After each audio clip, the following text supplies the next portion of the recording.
Welcome to the PA Books podcast. PA Books is a production of PCN, the Pennsylvania Cable Network. This program features interviews with authors of books on Pennsylvania people, history, sports, business, nature, and politics. While the focus is always on Pennsylvania, topics like the Revolutionary War, the Battle of Gettysburg, the Industrial Revolution, the coal and steel industries, and authors like John Updike, David McCullough, and John Grogan have a universal appeal. We hope you enjoy this podcast.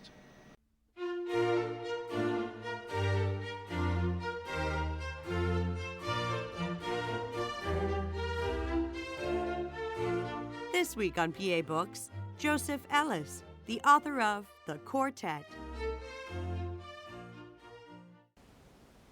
Joseph Ellis, you've written a lot of books about the Revolutionary War era and the founding of the U.S. What is it that keeps bringing you back to that particular part of history? Well, that's the Big Bang in American history.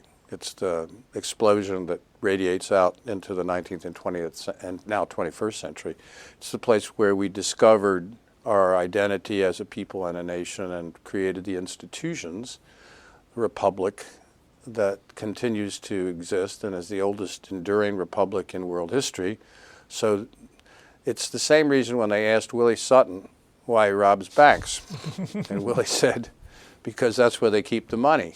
And this is where they keep the ideas and the values that still resonate for us. And so I'm admittedly, I've written about some other stuff earlier in my career, but I've become pretty obsessed with this period. And I guess I would say you can never know enough about these people. And I guess there's a related reason, namely that I think we've reached a point in our evolution as a nation when we can see these people as human beings, not as statues or icons or superheroes, but as flawed, imperfect creatures, much like us.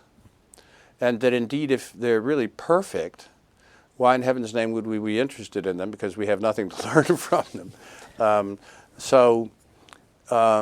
And this happens to be a moment in time when these vast editions of the papers of the founders are reaching fruition, so that they're probably the most fully recorded political elite in world history. So there's an awful lot of stuff that you can read and use. And so for all those reasons, I do seem to be stuck on hold there. And this current book is in line with what I've been doing for the last 30 years. Is the founding taught differently now than when you were an undergraduate student? I mean, how was the founding perceived back then, and how has it changed? Back then, there was still the glimmer, the residue of a kind of piety towards the founders and a kind of the presumption that they were somehow greater than life. But right alongside it was a tradition that had been established in the first half of the 20th century. It's called the Progressive School of History, or the Beardian, after James Beard, in which the founders were regarded as people who weren't heroes, quite the opposite. It's almost like a reverse of the image. It's like a single cartoon. One makes them all good and the other makes them look all bad. In truth, over the last 30 or 40 years, most members of the historical profession have said, well, we already know about the political history of America. Let's move on and talk about things that haven't been studied, namely ordinary citizens, women, Native Americans, African Americans. And their primary goal is to recover the experience of these groups and let us understand who they are, like a midwife on the main frontier. They're not interested in what those people did that created institutions that continue to exist. That's what I'm interested in. And so I do dead white males and try to do them in such a way that they become human beings, not faces on Mount Rushmore. And I think that there's an illusion on the part of some historians that most students already know the story. Well, if you ever taught an undergraduate history class, you would know that that is indeed an illusion. And some people don't know the difference between the Declaration of Independence and the Constitution. I mean, Ronald Reagan used to confuse them about sometimes. Speaker Boehner uses "we the people" when he's talking about the Declaration, and that's not the Declaration. But there's an enormous amount of historical illiteracy out there. And so trying to understand how we got from independence to the present and how we created the Constitution is, I think that there's still a lot of work to be done. Are any of the founders, for all the studying you've done of them, any of them you still hold in awe? No, not awe.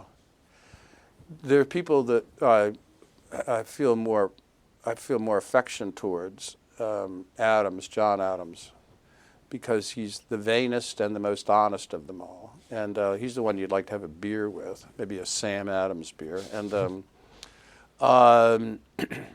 there's one I discovered in doing this book that I think is going to ascend into the first rank of the pantheon, if you will, or on the top of Mount Olympus, because his papers have not been published. They've been sort of hoarded at Columbia for 40 or 50 years. And as they come out now, they just started to come out. The person I'm talking about is John Jay. Most people wouldn't think of him as in the same category as Washington, Jefferson, Adams, Hamilton, Franklin, and those people, sort of the top 6 or 7 or the Magnificent Seven or whatever it is.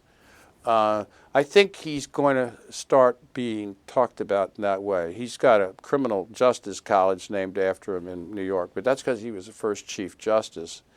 But he was much more than that, and I think his correspondence with his wife, Sarah, is pretty close to as good, and that's saying a lot, as the correspondence with Abigail and John. So I think in terms of shifting values, Adams has gone up over the last 20 or 30 years in appearance and frame, and Jefferson has gone a bit down. Anytime you look through America, through the window of race and slavery, Jefferson's reputation is going to suffer. Do you think they each deserve to have their reputations go in those directions? Yeah. I think that we're not going to tear down the Jefferson Memorial and take his face off of Mount Rushmore or anything like that. But I think it's a way of us. History is an argument without end, and that they should be part of that argument, and they shouldn't be embalmed. They didn't want that. They wanted to be remembered, but not embalmed. And but that, like let's take them all. Like you've got Lincoln, and you've got Jefferson, and now you've got Martin Luther King. Well, let's say that Jefferson has something to learn from Martin Luther King.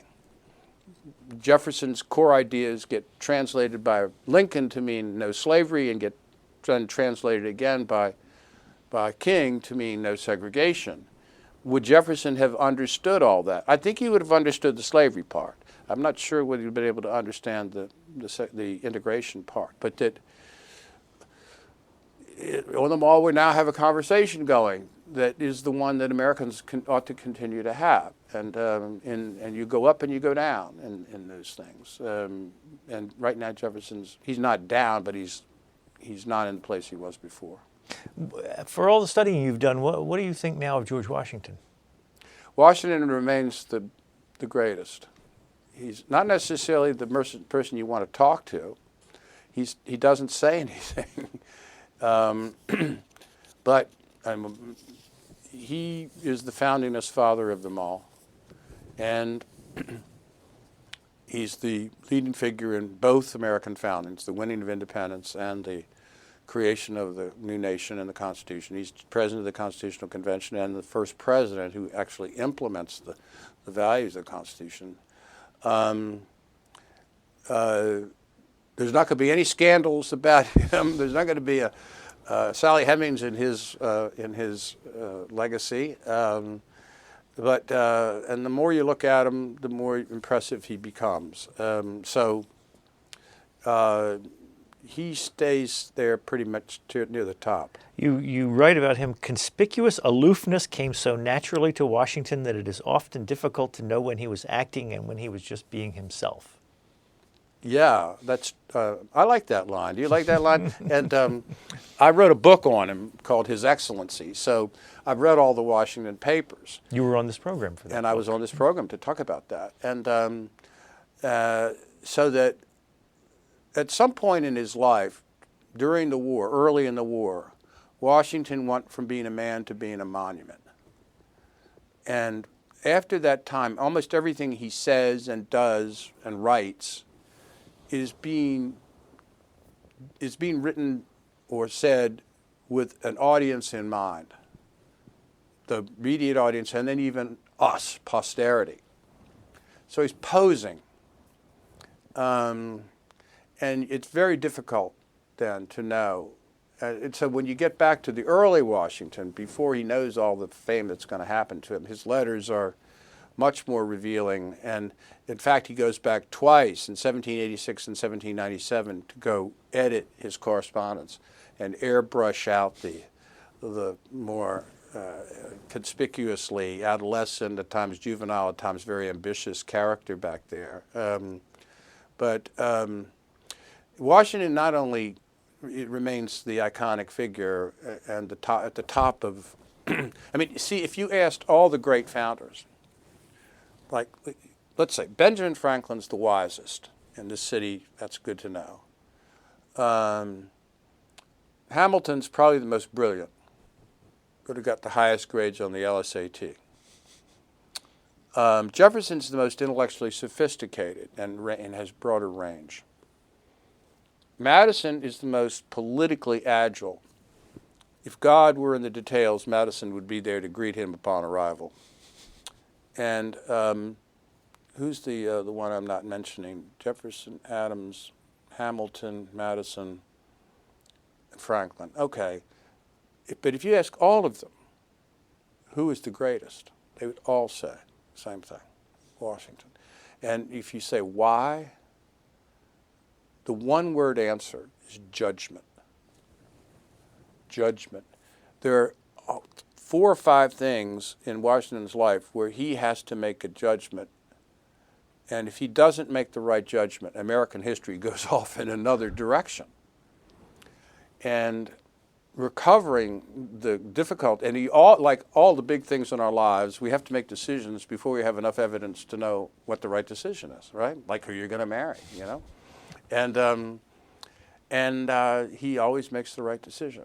Now, he doesn't make every decision right. I mean, you know, in order to appreciate the thoughtfulness and the judgment quality, you have to almost understand the context in which he's making it. A lot of Americans don't do that, but he stands up. He survives all scrutiny, I think.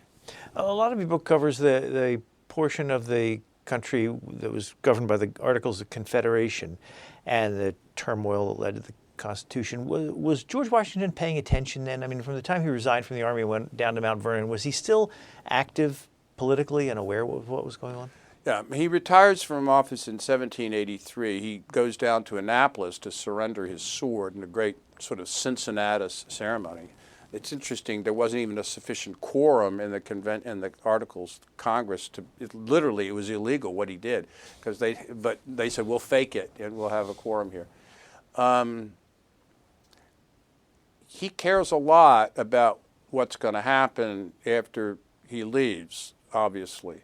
His own legacy is at stake. And so he's very concerned about the fact that the government under the Articles, it turns out, really isn't a government. It can't function. It's not supposed to be a government. It's supposed to be a kind of League of Nations that meets twice a year to sort of decide common interest issues, but it doesn't have any real power. The states remain central, and that things are going badly. We're running a $40 million deficit, and we can't pay it back, and therefore we're not only the first large republic, but we're the first banana republic. Did the states at the time think of themselves as 13 independent countries? Yes. Yes, that's what's hard to understand. Like, when in the Convention for Ratification, Patrick Henry says, well, like, suppose we pass this Constitution and the representatives from Virginia in the Senate and in the House all vote against a tax, and then the tax passes. Then we're being taxed without our consent. See, and like they think of Massachusetts as a foreign country. You do quote Patrick Henry as saying he did not believe there was such thing as the American people, only Virginians, Pennsylvanians, New Englanders, or South Carolinians. That's right. He's typical, okay? Because you got to remember here that the average American is born, lives out his or her life, and dies within like a 30-mile radius. And there's no cell phones. There's not even roads in many places.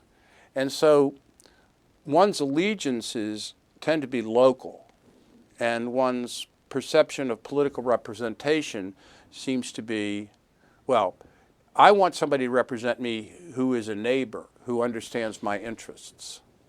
And somebody far away can't possibly do that. But let me go back to the question you began with.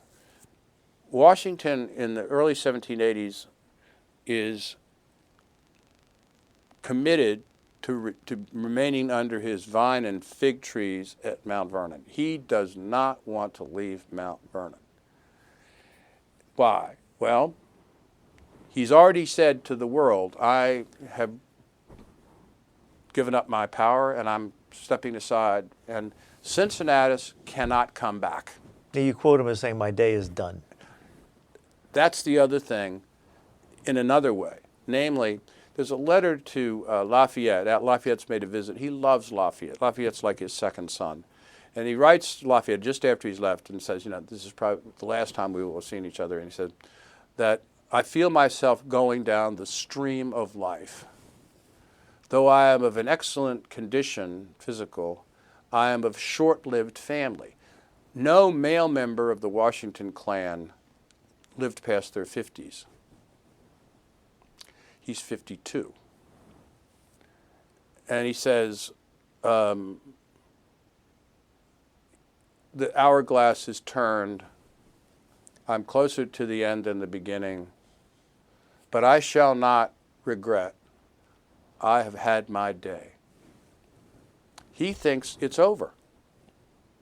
He thinks he's achieved what the destiny wanted him to achieve in winning the war and American independence, and that the next chapter has to be led by somebody else. And so there are deep psychological reasons as well as political reasons why he wants to stay put. And I would say eventually when he gets elected president, no president in American history did not want to be president more than George Washington. Sometimes when I'm watching the news now, and we have all the candidates on the Republican side announcing these days, and I don't know how many there's going to end up being, but all of them say some version of, here are the reasons why I am the most qualified to be president of the United States. In Washington's mind and in Washington's world, anybody that said that was automatically disqualified. If you thought if you were that ambitious, we don't want you. Washington would never run for office in this kind of political climate. Neither would any of the other founders, Jefferson, Adams, Madison. It's a different universe, a different world. And I know we can't turn the clock back, but sometimes when I see some of these people, I think, oh, I wish to God we were back in the late 18th century. Was there somebody in particular who persuaded him to come back and get involved with the Constitutional Convention? There's three people that formed to lobby him. The first person to lobby him is Jay. Jay is currently, at that time, serving as Superintendent of Foreign Policy he's supposed to be Secretary of State for the Confederation Congress, but the problem is that each state has its own foreign policy. The other person that writes him is Madison and Hamilton. And then one of his friends from the war, Henry Knox, his old artillery officer. So four guys really court him because if the Constitutional Convention is to succeed, become legitimate, it needs Washington. Without Washington, it's not going to work. With Washington, all of a sudden, it becomes legitimate. And so it's a 3 or 4 month process. And then once they get them pretty well lean in yes, they start to give them a kind of political education. You know, like, here's the stuff you need to read. Washington knows what he wants in a large scale. He wants to transform the Articles into a government where power shifts from the states to the federal level. He knows that. But then there's all kinds of other issues, like should it be a bicameral legislature? What should be the power of the courts? That they know is going to, these are issues that he should be somewhat familiar with. So they give him like a cram course. And Madison, who probably knows more about the political issues than anybody else, is the chief contributor in this regard. Did Washington, once the Constitutional Convention started, did Washington participate in any way? I mean, it's usually said that he didn't say anything from the podium, but was he kind of working behind the scenes at all? No. Well, he's living in the home of the wealthiest guy in America named Robert Morris, who's a member of the Pennsylvania delegation. And Morris is an interesting character. He's been vilified by some historians, but he's really not that. He's not a robber baron or anything like that. And give you an aside, if I may, like when the British Army gets itself trapped in Yorktown, and it so happens the French fleet has come up from the Caribbean, which is just luck. And so if we can get the American and French Army down there and trap them, we got them. But we can't get them down because we don't have the money. We don't have the money to carry the troops down on ships. And Robert Morris sits down and says, how much do you need? He writes a personal check for $684,000 to cover it. Okay? So that's the kind of guy he is. Anyway, Washington stays with him, and we don't know what conversations went on there and in the taverns. We know something, but Washington remains reasonably silent.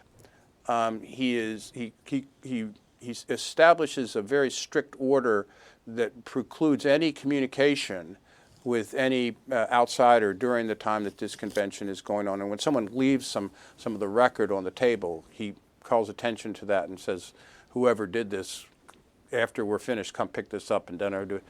On the last day of the convention, just to get himself on the record, he does say one substantive thing. He says, we currently agree that the congressional district should be 40,000 voters. I think we should reduce its size to 30,000.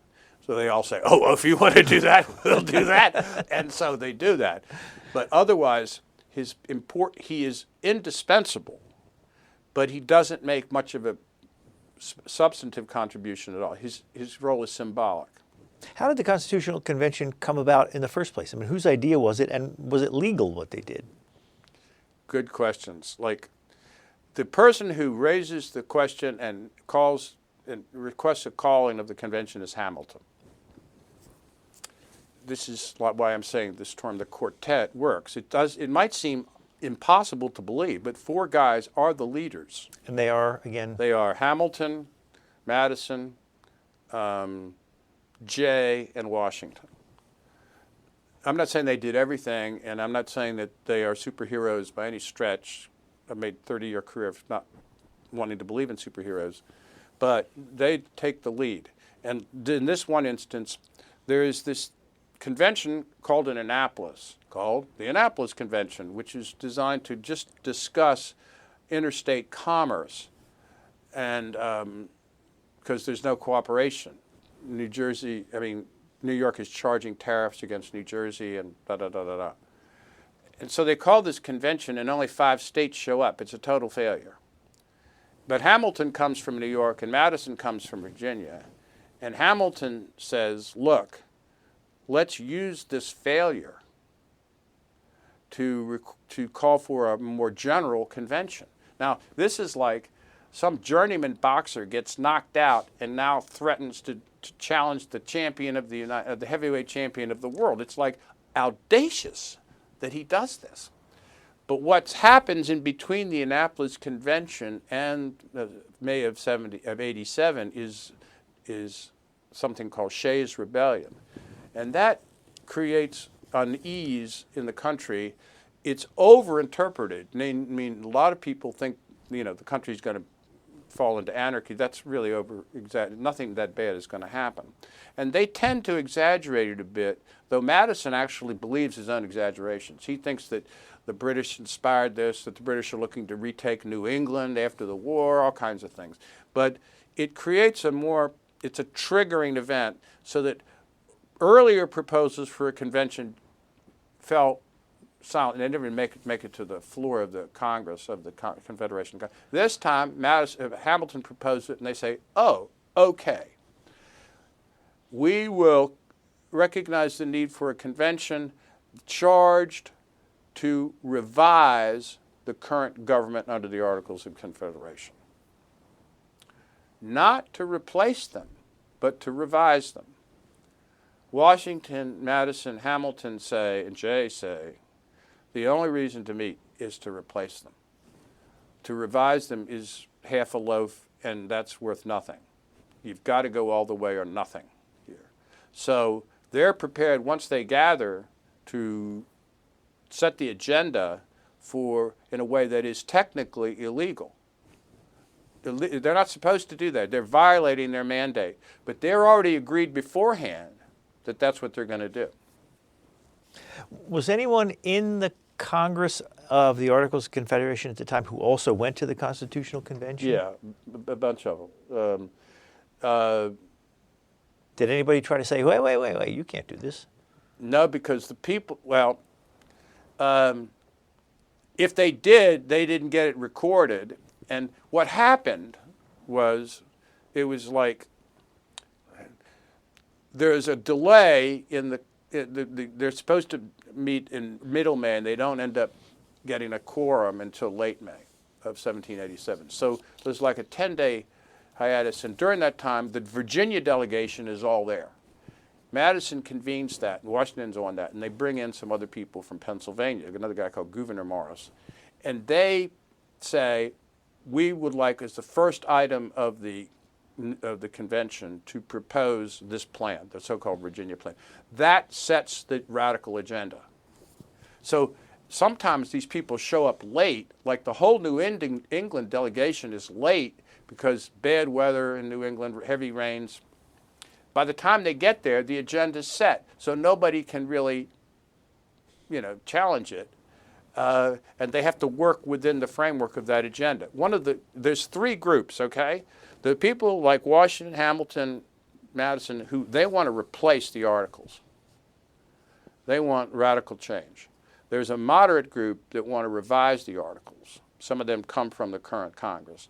There's another group, they don't want any change at all. They boycott the convention. Who were the people who were fine with things the way they were? Patrick Henry and George Clinton in New York. A lot of people. There's also people who don't care. I mean, it's not like they're strongly opposed to change. They think, look, my life is fine. My farm is working okay, and I don't have any interest in all this. In fact, if you were going to really do a poll, that's the majority of American people. But the fact that the people who don't want any change boycott is a big factor. There's one exception. The New York delegation, because of Clinton, is in favor of doing nothing. Hamilton's in that. There's three people in it. The other two want to do nothing. Since it's one vote per state, that means Hamilton's vote will never count. So he's, But by setting the agenda in a radical direction, they assure that that is going to have to be the basis for all subsequent conversations. However, because it's a one state, one vote system, they can get outvoted by the small states. There's more small states than big states. So Rhode Island is the equivalent of Virginia. And that sets the framework for what's got to be a series of compromises, which is what the Constitution is. It's a series of compromises. When jurisprudence people and judges talk about the original intent of the framers, we can talk more about this later, but nobody at the Constitutional Convention got what they wanted. In other words, nobody got the intentions that they wanted. Madison and Washington both walked away feeling it was a failure because it had failed in two big things. One, Madison and Washington both wanted there to be a federal veto of all state laws to clearly establish the shift from state to federal jurisdiction. That was dead on arrival. They also wanted both houses of the legislature to be popularly elected rather than by state. They lost that. That's where the great compromise happens. In the Senate by state, in the House by population. They think that's a defeat. But the result as a consequence is a series of compromises and the drawing of a line between what the federal government can do and what the states can do, but nobody knows where the line is.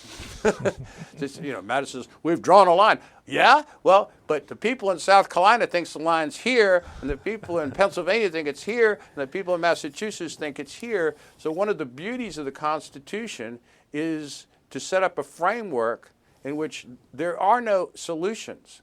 There are only arguments. And it's an inherently living Constitution. It can't be original intents because those intentions occupy different positions in the argument. That's what you say. It's richly ironic that one of the few original intentions they all shared was the opposition to any judicial doctrine of original intent. Yeah, that's another thing. They don't want their opinions to be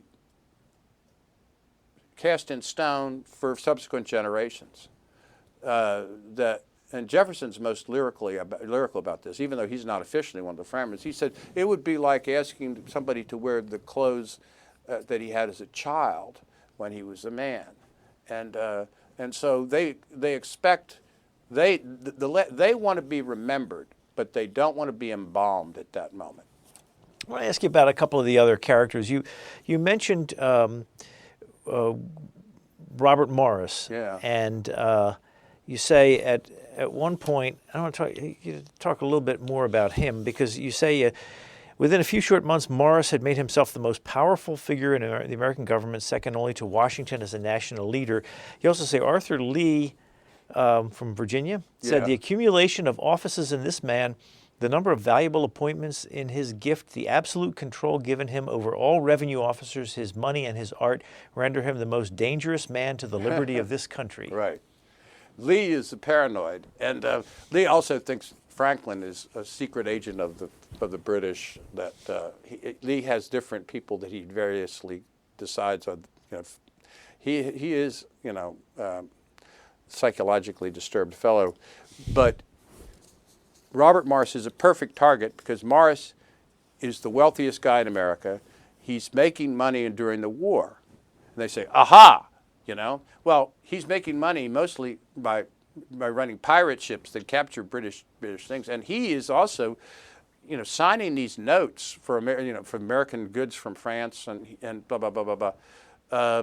So the truth is, Robert Morris's credit is worth more than the credit of the United States. If Robert Morris says yes, you should take our note, they down there in Jamaica they take it, whereas if it's U.S. they don't. He is appointed superintendent of finance, and they call him the financier. And he's got an impossible job. He is supposed to try to raise money to pay off the debt, and the war's still going on when he comes in 1781, and take care of the army. And each request of each state for tax levy is a request. It's not legally binding. That is, the states can say, and they all do say, sorry, we don't have any money, or we want to take care of our own people here. We don't want to take care of people from, like the Army. We don't care about that. And so, like, for example, they promised the Army a pension. It's never going to happen because the money's not there to pay it. And then once again, Morris, writes a check for over $600,000 this time to try to give them some money. So, but Morris is Morris's financial plan for the government, or the Articles, is a blueprint for everything that Alexander Hamilton is then going to do almost 10 years later in the financial plan that he puts in place under Washington's administration.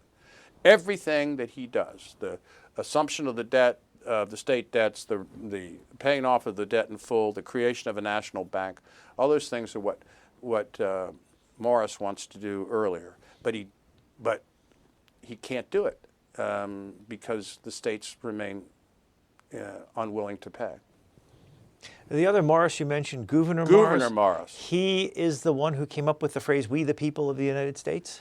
Yes. If you want to have a trick question, like for Jeopardy or something, oh, this would be too tricky, that who wrote the Constitution? Like we know who wrote the Declaration, right? But if you say the Constitution, they say, well, everybody wrote the Constitution. 55 guys contributed to this. And the Committee on Style was created in late August of 1787 after they'd been arguing, and they put together 17 different pieces, and they put this Committee of Style together. And Gouverneur Morris was on the committee. So is Hamilton. So is Madison. They delegated the task of rewriting and putting all these things together, editing it, to Morris. And now, this guy Morris is a character, okay? This guy Morris is, he's in the Pennsylvania delegation, but he really is from New York. But he's working in Philadelphia at the time, so he's joining the Pennsylvania delegation. He's got a peg leg, an injury in childhood. He is exactly the same size as George Washington. The Houdon statue of Washington that currently exists in front of the Virginia State House is Houdon's head and Morris's torso, because Houdon came over here to do the face mask for Washington, but then he went back, and by that time Morris is American ambassador or American minister in France, so he serves as the model. They fix up the peg leg, of course, but that's the torso. And he's a character. He's a real ladies' man too, but he writes the Constitution, which for the following reason is perhaps one of the most significant and consequential editorial acts, because the draft he's working with begins as follows. We, the people of the states of Massachusetts, Connecticut, or Rhode Island, down the East Coast, all the way down to Georgia. We, the people of the states of. Morris just changes it. He doesn't talk to anybody. It's not like, because, and this is the whole issue. Right? Are we such a thing as we the people? Well, no, not really. And we're creating a federal government before we're a people. We're creating a national government before we're a nation. And really the Constitution is what one wag called a roof without walls. But by stating we the people, and at the Virginia Convention, Patrick Henry calls attention, says, wait a minute, who says we the people? And he smuggles this, just as Jefferson smuggled some of the most radical ideas in American letters and American history through the Continental Congress in we the people of the United States. No, that's not the one I'm for. Hold these truths to be self-evident. Okay, that becomes but here we're saying we're a single people. We're saying this document does not work on the states. It works on the people. Well, that's what they've been arguing about and can't really agree on in terms of substantive issues, and he stylistically solves the problem himself. Where was Jefferson in all this? He's in Paris. Did he get involved in the debate by writing? Did he show his support or remember, opposition? Madison writes him at the beginning of the convention, and he writes a wonderful long letter at the end of the convention. But they're prohibited from corresponding about this. Now, he writes him once in the middle and violates the promise a little bit. But he's over there, and he is in the midst of talking with the French about their constitution and whether or not, and the French Revolution is just beginning. The terror hasn't happened yet. And he's meeting with Lafayette and other French philosophes, and he wants to help them draft a Declaration of Rights, which will be essentially taking his values in the Declaration of Independence and applying them to France. So he's very interested in that. Jefferson's more interested in what becomes the Bill of Rights than he is in the Constitution. Jefferson lives in a world in which government usually can do nothing good, and most of the time it does something bad. And therefore, what you want is a set of rules that prevent government from doing things. He and Madison are not in the same place in 1787, even though they're close friends and Madison worships the ground Jefferson walks on. If Jefferson were present in Philadelphia in the summer of '87, unless Hamilton got hold of him and said, look, I want you to shut your mouth and don't say anything, which is hard to believe, he would have probably not signed the Constitution. He wanted a revision of the Confederation, probably giving the government more power over foreign policy. But he didn't believe the federal government should have any power over domestic policy. Were Hamilton and Madison allies at this point? Yes, very close. Isn't it interesting?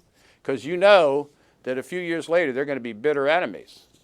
But remember, they're big buddies. They're the ones who write the Federalist Papers. Okay? It's Hamilton's idea, but he immediately recruits Madison. They are, if you were going to look for, the great partnership, we know it's going to end up being Madison and Jefferson. But originally it's Madison and Hamilton. In fact, when Madison breaks with him in 1790-91, Hamilton says, I don't understand. This guy was with me all the way, and all of a sudden he's opposed to the bank.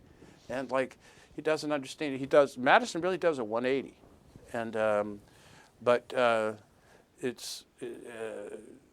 And if you talk about the Federalist Papers at all, it's regarded as the great deliberation on Republican government and the seedbed for original intent. Well, first of all, it's not much of a deliberation because they don't have time to deliberate. They're writing these things at breakneck speed. The printer is setting the press as they're scribbling at the last minute. It's very, it's an all-nighter kind of thing. It's amazing they're as good as they are, and especially Hamilton's output. He writes 51 of them, of the 85.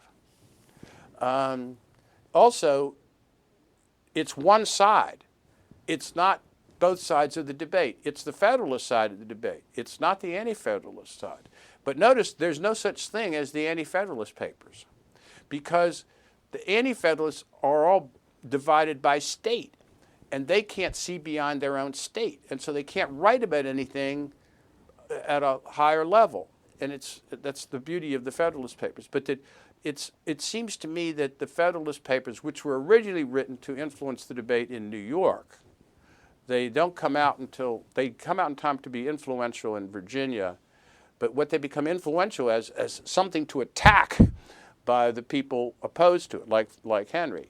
Says, aha, now I see what you're talking about, and now this is the reason I oppose it.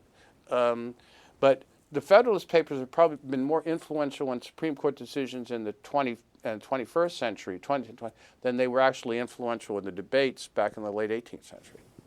What do you get today out of reading the Federalist Papers? There's some eloquent ones, like 51, where Madison talks about if government were ruled by angels, we wouldn't have, and Federalist 10 is famous. That's one about a large republic has checks and balances built in with interest groups that offset one another. For most students of American political science, I think the students who are assigned this feel bored. You have to sort of understand the context of the 18th century to appreciate it, and it's being studied most often by people who are political scientists who are using it as in part of an American government course. But I read it and I say, I don't know how these guys did this. It's almost impossible for you to know who wrote which ones. We now know, all the scholarship been done since the 50s, and so we can tell you. But if you sit down and try to read it, it's a single voice. Hard to do, and they didn't talk to each other about it. Well, you also have the text of the Articles of Confederation in the back of the book. Which nobody knows, right? Yeah, is there anything to be gained from reading that? Any surprises? Yeah, I mean, are you saying I shouldn't have put it in? Is that what you're saying? Maybe it's padding the book. It is the official form of government for the United States during the first 7 years of its existence. And it allows you to understand how averse the American people were to the creation of any kind of central political authority that would resemble in any way the parliamentary government that they were rebelling against. Any form of executive power was perceived as monarchical. Any robust exercise of executive authority was taboo. And so it's like, if you want to know the way we were, that's the document. And people need to know this because most Americans say, well, you want an independence, or you declare independence in 76, right down the street here, and then you have this other convention right down the street here, and you declare nationhood, and that's it. Well, but there's a dead zone in the middle, a kind of black hole that we need to understand. And in order to understand, and once you understand that, then you know that American history during this time is going in a particular direction. It's going to the Europeanization of North America. That is, we're going to become like the EU, the American Union. But it's not a centralized government. And what's going to happen in the West, God knows how that's going to play out, and whether Europe's going to come back in, the French and the British might come back and claim new territory. So that it's a critical time, and the progress from 76 to 87 is not natural. All the forces in the 1780s are centrifugal. And it is this group of people, led by the four men I call the Quartet, that changes the direction of American history. That's a big deal. And I don't want to simplify it, but that's the way it really happened. And we are still not a nation when they create this federal government. Let's get that clear. They don't create a nation. They create a national government, which will be an incubator in which some sort of national ethos will gradually form. You can see that ethos beginning to manifest itself after the War of 1812, but it doesn't become firmly established until after the Civil War. I want to read something back up a little bit from what you were saying. You have Robert Morris saying, I should tell you that a continuance of the war is necessary until our Confederation is more strongly knit, until a sense of the obligation to support it shall be more generally diffused among all the ranks of the American citizens. So he thought the longer the war that went on, the better. Isn't that interesting? See, he's saying, what holds us together? The war. Once the war ends, what holds us together? Nothing. What had held us together before was membership in the British Empire. What held us together during the war was a commitment to leave the empire. After you leave the empire, there's nothing to hold us together. And he wants that because that's the only way to get them to pay money to the states to ante up, and that's not going to happen. You also say that the term democracy remained an epithet until the third decade of the 19th century, so the 1820s or so. Yeah. I mean, if you look at a lot of textbooks, they talk about Jefferson's party as a Democratic Republican Party. They didn't call themselves that. They called them the Republican Party. Democracy remained an epithet in the sense that it tended to mean mob rule, demagoguery. And if you actually look at the Constitution with any clarity, it's a democratic base, yes, foundation, but it's a republic. A republic is different from a democracy. A republic is a form of government based on democratic values, but which refines and filters those values through several layers of deliberation. As Jefferson himself put it, the initial secretion of the people is usually impure. Okay? You don't want to trust the people. The people aren't trust. These are the same people that, they want to confiscate Loyalist estates, even though that's illegal. They want to take Indian land. That's illegal, but who cares? It's, we can do this. They want an inflated currency because that's great, because then we can pay off our debts with meaningless dollars. That's the experience that Madison and Hamilton have of democracy in the 1780s. Did they see a parliamentary system as a reflection of that? I mean, is that why we don't have a parliamentary system here? I hadn't thought about that. No, I don't think so. In fact, a parliamentary system would be resistant to democratic popular election because it would be filtered through the congressional voters. The initial plank in the Virginia plan was for what they call the national government, or the national legislature, to elect the president. If they had done that, we'd have a parliamentary system. But that doesn't work. There's also talk about direct election of the president, but there's interesting, they like that, but there's no way to implement it then. How do you have a direct election in this spread out country without roads and without telegraph and all that kind of stuff? I'm not sure how we got to this, but my point here is that a republic is different from a democracy. These people are not Democrats in the full sense of the term. They're kind of pre-Democrat, but they believe that the republic serves not the popular interest, but the public interest. Res publica, things of the public. The public interest is the long-term interest of the people, which at any given time, most of the people don't understand. They think we should go to war with France. That's not a good idea. So we're going to have a system in place where we can pass the Jay Treaty, even though it's unpopular, and avoid a war with England, let's say. And it predates the elevation of the common man as a hero. You know, that comes into place with Jackson in the 20s and 30s.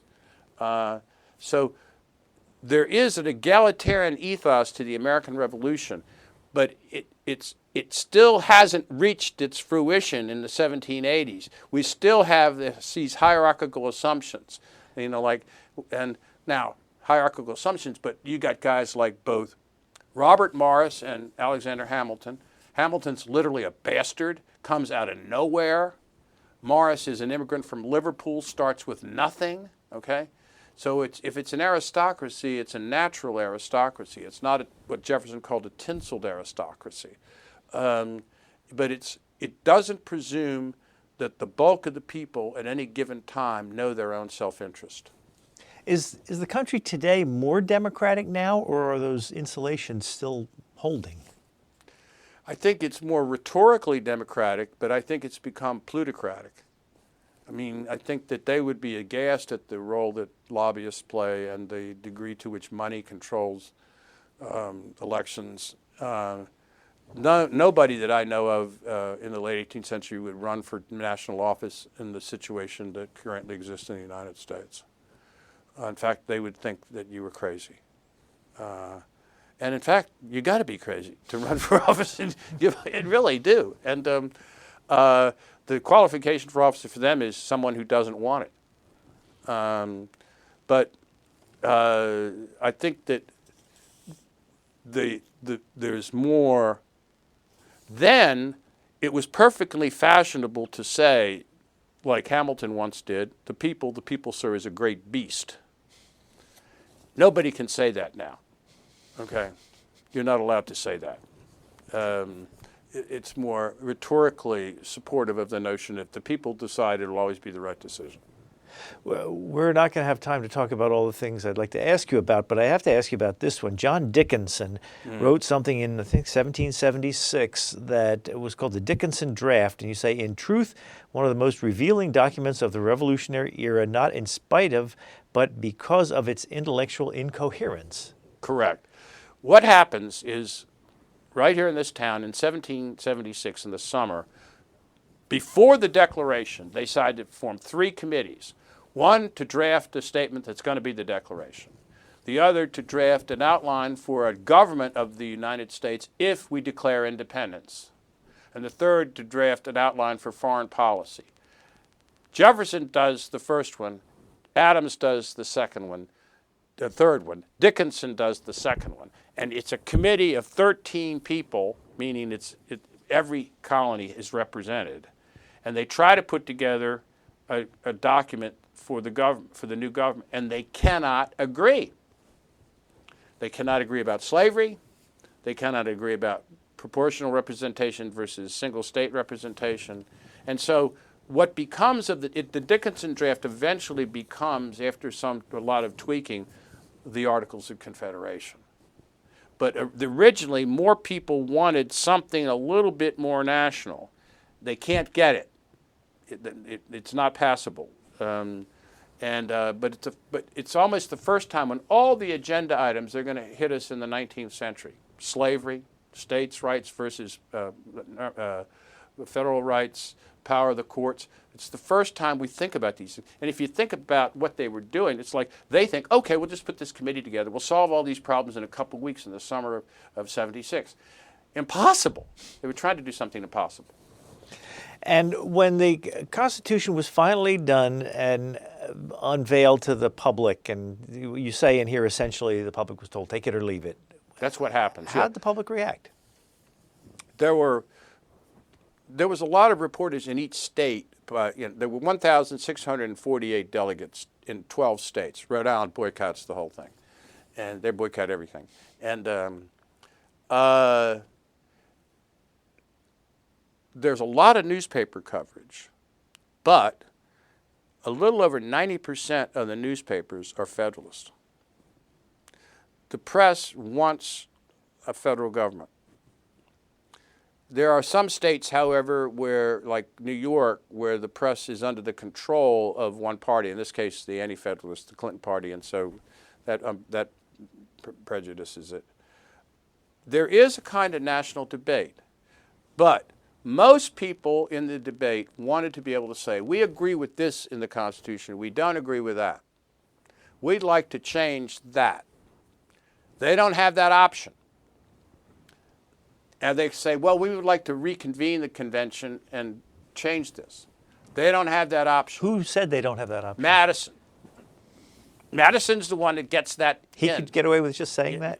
Yeah, well, it becomes, they enforce it because they say, if you try to pass amendments that are obligatory, we will say you have not approved the Constitution. So your vote will be counted as a no. So 6 states do amendments, but Madison says they are recommendations. They are not mandatory. And they say, okay, we can do that. Massachusetts does that. I think Pennsylvania doesn't do it, but 6 states do it. And when you want to figure out how the Bill of Rights gets created, Madison takes the 132 proposed amendments, puts them down on a table, and out of them he fashions the Bill of Rights. So Madison wrote the Bill of Rights? All by himself, single-handedly. So the trick is, you can say, Gouverneur Morris wrote the Constitution, and James Madison wrote the Bill of Rights, and you'd be right. We're about out of time. You have another book in the works? Don't even ask me this question at this time.